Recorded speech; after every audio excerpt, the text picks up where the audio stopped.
अथ कालभैरवाष्टकम्। देवराजसेव्यमानपावनाङ्घ्रिपङ्कजं व्यालयज्ञसूत्रमिन्दुशेखरं कृपाकरं नारदादियोगिवृन्दवन्दितं दिगम्बरं काशिकापुराधिनाथ कालभैरवं भजे। भानुकोटिभास्वरं भवाब्धितारकं परं नीलकण्ठमीप्सितार्थदायकं त्रिलोचनं कालकालमम्बुजाक्षमक्षशूलमक्षरं काशिकापुराधिनाथ कालभैरवं भजे।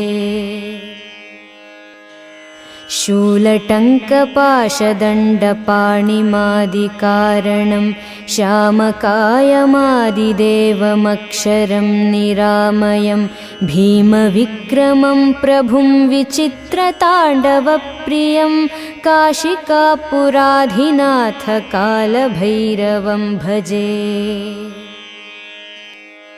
भुक्तिमुक्तिदायकं प्रशस्तचारुविग्रहं भक्तवत्सलं स्थिरं समस्तलोकविग्रहं निक्वणन्मनोज्ञहेमकिङ्किणीलसत्कटिं काशिकापुराधिनाथ कालभैरवं भजे।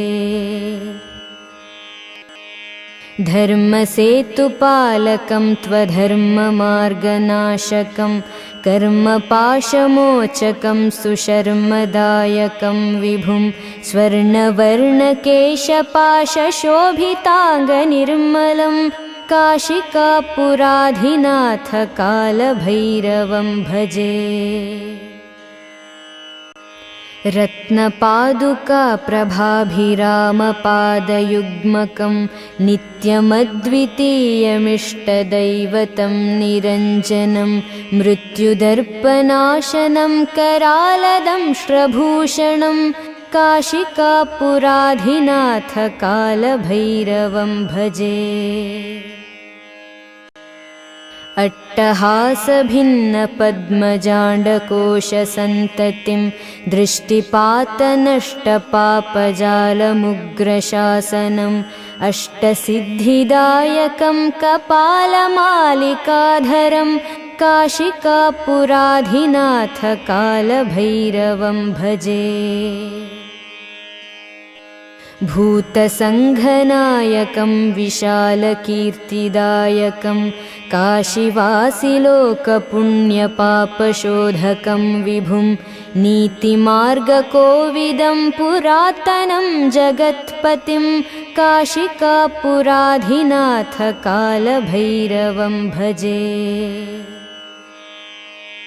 कालभैरवाष्टकं पठन्ति ये मनोहरं ज्ञानमुक्तिसाधकं विचित्रपुण्यवर्धनं शोकमोहलोभदैन्यकोपतापनाशनं ते प्रयान्ति कालभैरवाङ्घ्रिसन्निधिं ध्रुवं ते प्रयान्ति कालभैरवाङ्घ्रिसन्निधिं ध्रुवम्।